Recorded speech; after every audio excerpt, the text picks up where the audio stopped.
Hello, hello, hello. What ho! Welcome back to another exciting adventure of Radio Free Anarchy, Travel Mateus Findlay. I'm reading from another Facebook entry that was inspired by the introduction to a book I started reading, and it starts off with an allegory. The water of life, wishing to make itself known on the face of the earth, bubbled up like an artesian well and flowed without effort or limit. People came to drink of the magic water and were nourished by it, since it was so clean and pure and invigorating. But humankind was not content to leave things in this Edenic state. Gradually they began to fence the well, charge admission, claim ownership of the property around it, and make elaborate laws as to who could come to the well. They put locks on the gates. Soon the well was the property of the powerful and the elite. The water was angry and offended. It stopped flowing and began to bubble up in another place. The people who owned the property around the well at first were so engrossed with their power systems and ownership they didn't notice that the water had vanished.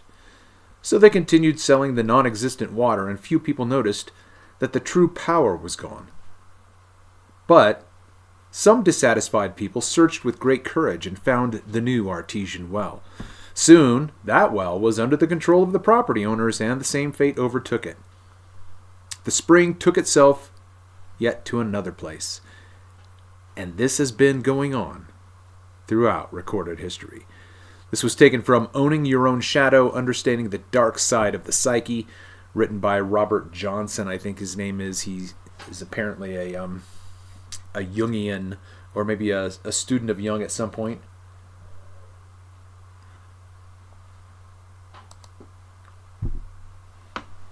So what follows now is just now my expose of my thoughts based on that anecdote. What is true power in this life? Is it not knowledge? I mean, that's what G.I. Joe taught us, right? Thanks, Joe. Now I know. And knowing is half the battle. Knowledge is power. We've seen it in numerous venues, right? So, knowing is only half the battle because you have to apply your knowledge, right? Now I know. Okay, now what are you going to do about it? Right?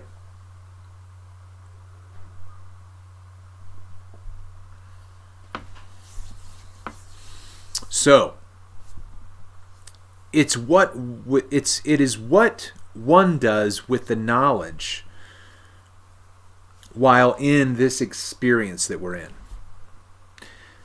So what do you know? How are you living that dream? How's that living the dream going for you? So the water in the analogy, or in the anecdote, the story that opened this episode, the water is an allegory or a symbol for knowledge. Everything that we know, for the most part, unless, like, can you think of anything that you've discovered on your own? I can. And the information is quite significant. Absolutely. But it's almost like writing an original joke. Like, have you ever tried to write a joke? It's pretty tough. Like, you gotta hand it to the comedians. Although the comedians are simply observational, right? They simply are people watchers. I mean, obviously there's more finesse to it, but you get what I'm saying. It's like they're not even working with naked material or bare essentials, you know what I mean? Like every act of creation is dependent upon the prerequisite of prior existing material, right? Like, okay, look, I've never been a musician, you know. I was around when Napster started, but I was like not involved in music at all, except for I was a pirate. Because music and radio and free and anarchy and all of that kind of stuff. But the whole Napster thing that happened at the turn of the century, and artists like Metallica were just up in arms because their hard-earned status as gods of metal was now being given away for free. People could file share for free. So I wouldn't have to buy the album. I could just go online, find it, download it, and there I would have it. Then they wouldn't get paid. I get that to a certain extent. But anyway, my point is, ultimately, in my reflection on in terms of being an original source, an original creator, back in 90-ish to 92-ish, when Radiohead was sued by The Loving Spoonful because the melody of Creep sounded too familiar to them, and they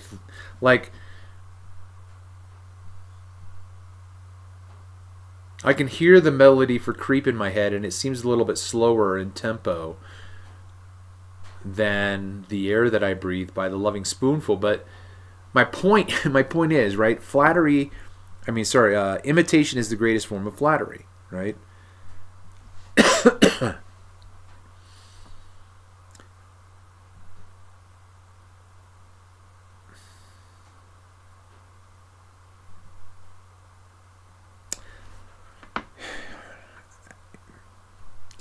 The whole idea, look, Loving Spoonful, because Loving Spoonful had their album, their song. I'm trying to make the suggestion that the song "The Air That I Breathe" by The Loving Spoonful isn't even original. Like, there's probably something that was published that they could have pilfered from it. Nobody sued them, And so what if Radiohead? Like, you have two options. You have two options in reality. Whoever wrote the music for Creep, Tom York, whatever. Where did he get that melody? Was it just some echo in the back of his mind? You know what I mean? He could have just had this melody in his head. It's all about inception, right? It's all about the third layer, fourth layer, fifth layer. It's like, where did you hear that idea? I don't know. Where'd you get that melody from? Well, if you take back, nobody's got that detailed memory. So my point is that even the Loving Spoonful, when they wrote they were borrowing from previous artists. Nobody sued them. Anyway, all right, knowledge. I can't remember why I got off on that rant. Okay, the water in this metaphor is knowledge. Okay, all that can be learned from this life is a great mix of compost, wherein previous experiences are being muddled with fresh ones. That might have been part of it, because that's like sampling, right? Previous experiences are muddled with present, you don't know when purple starts and red stop, or blue, or whatever.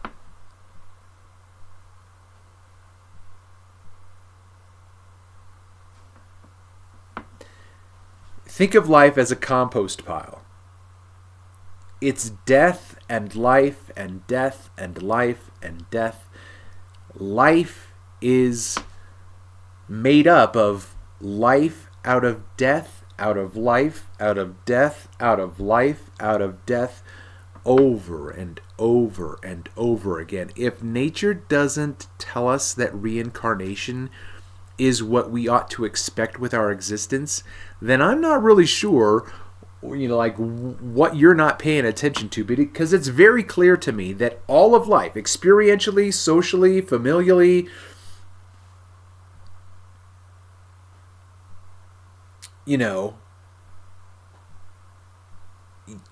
Tuesday's gone. Tomorrow never comes. All you have is right now, and yet everything right now in this moment is dependent upon everything that you've experienced heretofore, up to this point. You can't erase the past. You can't go back there, but you can't erase it. You could go back if you knew how to tap into your mainframe. I don't know how to do that yet. I'd love to. You know what I mean? Well, whatever.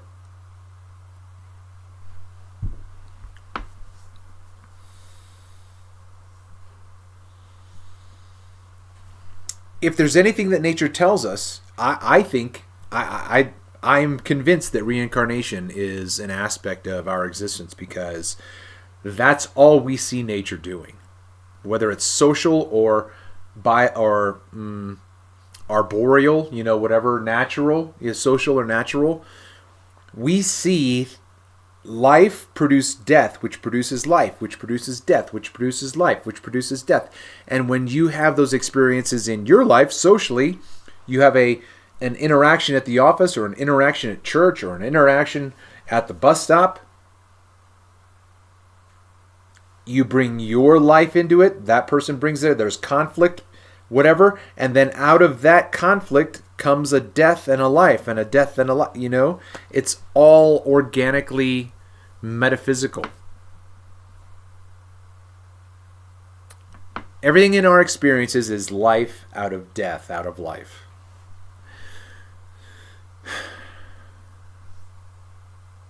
So, why weren't you ever told? Why wasn't I ever told? We were told things. I don't remember anybody physically, like Mrs. Wally, my first grade teacher, Mrs. Amer, Mr. Todd. Okay, that was first, second. Who's my third and fourth grade teachers? Sixth grade was Mrs. Cock. But you can't say cock, so it's probably coach or coke. There's a kiss for you.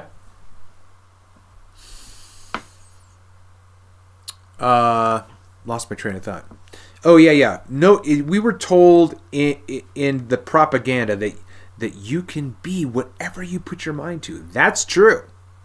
But they didn't explain it to us. You know what I mean? And what, am I complaining now because I was on the outside of it? We said that, we put that message out there for the people, for the kids, for the students who know how to read between the lines. Right?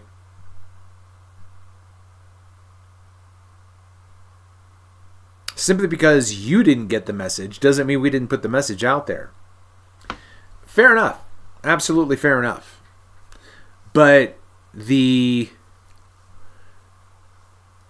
reality, look, I'm who I am right now in this moment because of everything prior to this point. So I can't say that even in the 8th grade, if I would have gotten it, how that would have made a difference. So we were told that you can be anything that you want to be. Except if you aren't right now, this is my opinion. If you aren't in the club, if you aren't an elite socialite aristocrat,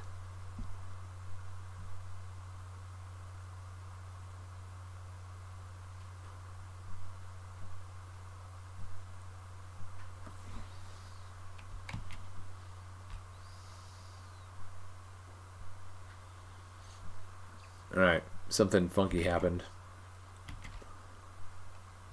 Hold on. Okay.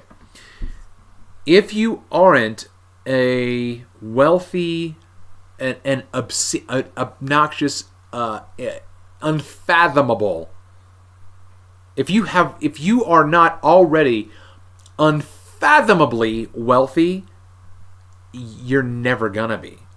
So it's not true that you can be an elite. If you want to be an elite, you can be an elite. I don't believe it. Again, this is my opinion.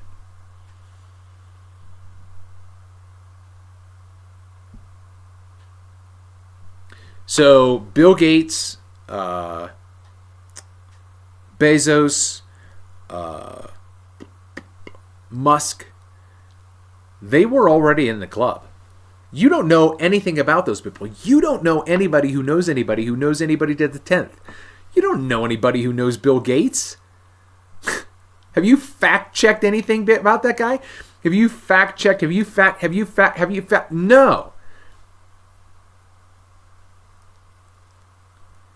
So we were told you can be whatever you want to be. That's true insofar as it goes. But I would rather have been told a more spiritual explanation or expose of the way that this world works. But again, that would be showing too much of their humanitarianism, right? That they lack anyway, so because they're psychopaths. But they can't tell us who we are. They can't tell us where we are. They can't tell us why or how or when. Because if we knew those things, because knowledge is power, if we knew those things, this world would not exist. The world in which you live, the world in which is being pulled over your eyes, the Matrix. If you and I knew who and where and why and how and where and what and when we are, the Matrix would fall apart. And so they don't tell us any of that. So that's where I'm getting to right now, is like they showed us, like they give us these little tiny breadcrumbs of hope. You can put your mind to it, Johnny. You can do it. That's true. I can finish the puzzle. I can ride the bike. I can learn to play the guitar. Right? Whatever it is that I'm going, like, you know, if you dream it, if you build it, they will come. If you build it, they will come. Right? Dream is destiny. Okay, but there's a whole other way of packaging that. And that is to say that you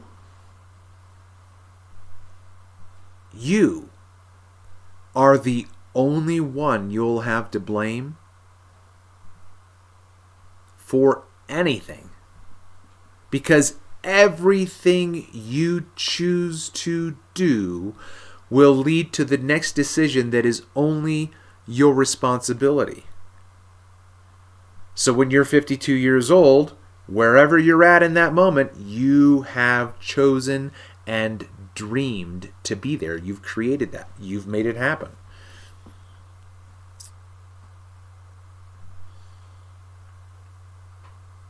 So there is an aspect in which you can be whatever you want to be in this life, because you are the only creator in your existence. You don't see God. You can believe in God if you want. You can be whatever religious expression of monotheism, like there is only one true God, right? I mean, come on. I love Ricky Gervais. Ricky Gervais is just a phenom. He's an absolute just phenom, right? Talking to an atheist, talking to a Christian. A Christian says, if there are 100 gods, a Christian says 99 of those gods aren't real, but mine. So the Christian doesn't believe in 99 gods. I'm one better. I don't believe in any of them. Like your God? Show him to me. Oh, he's too holy to be approached by sinful likes of like the bullshit. Like that is such, like, you have been so snowballed, snowplowed, bulldozed, hornswoggled, bamboozled, shystered. If you can't prove what you know, you don't know Smurf.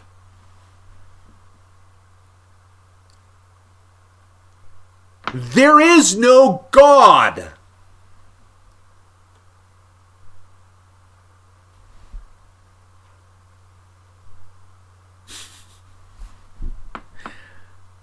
So, we're told that you can be whatever you want That's true. Okay. Another way to say that is you need to realize that you are the only limitation to yourself. What does that mean, teacher? You know what I mean? Like, when are you going to start teaching existentialism to children? Like the meaning of life, of worth, of appreciation, of love, of every other kind of virtue. You know what I mean? Like, I don't want to be a murderer. I'm not a rapist. I'm not a thief. You know what I mean? Like, that's normal. You know what I mean? The abnorms are the sociopaths and the psychopaths. And those are the people that are unfortunately in charge of everything you think is real. Okay? Hey, little Johnny. You can be whatever. I want to be a dentist. I used to be able to. I don't know if I used to. I would think. I'd say, look, I want to be a dentist. I want to be a dentist. That's Hermie from Rudolph the Red-Nosed Reindeer.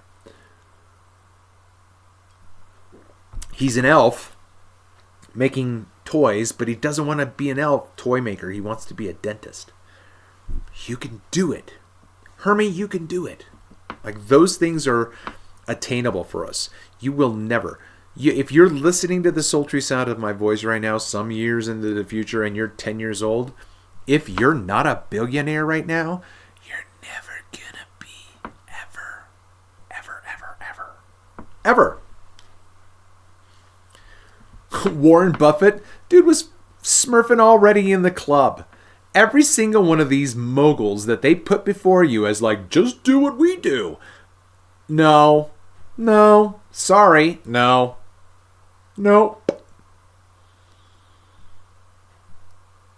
Right?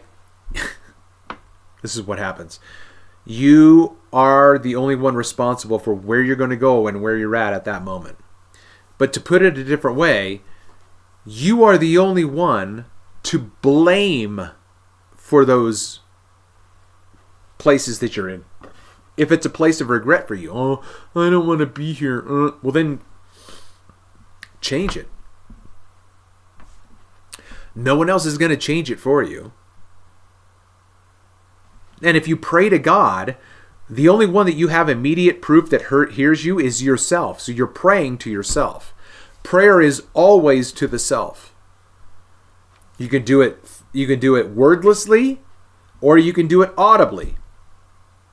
But the first person and the only person who can do anything about your prayer is you. That's what psychoanalysis is. That's what thoughtful introspection is. That's what the council of wise friends is for. It's for you to filter the information in and the information out. Whether it's garbage in and garbage out, truth in, truth in. Like, you don't leave the truth, you don't let the truth go out, right?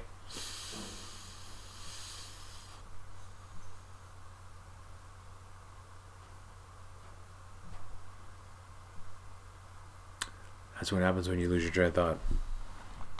Okay. This is at 25 minutes. You know what? I'm just going to break it up right here. I'm just going to stop right here because it's 25 minutes and I've got to edit what's in here. So the future you will never know what I just said because I just edited it out, and you'll never know that I just gave away the winning lottery tickets for November 8th. If you have made it through and you have not smashed the Fonzarella, you have not left a comment, you have not shared the content, what the Smurf is wrong with you? Like, do you even know me? Stop. Like, this is absurd. I have a channel with so few viewers, and all of you, like the 4 of you, the 25 of you, the 56 of you, you guys don't smash the Fonzarelli. Why are you subbed to my channel? Unsub from my channel. If you do not hit, whatever. If you don't hit the Fonzarelli, unsub. You don't do me any good. 0. Subscribe. Smash the Fonzarelli. Hit that like. Make a comment. And then share the content. 4 free ways to tickle the algorithm of the fascist called YouTube. All right. Thank you for joining me on this latest, greatest adventure of Radio Free Anarchy. I'm your host, Trav-EL Mateus. Until next time.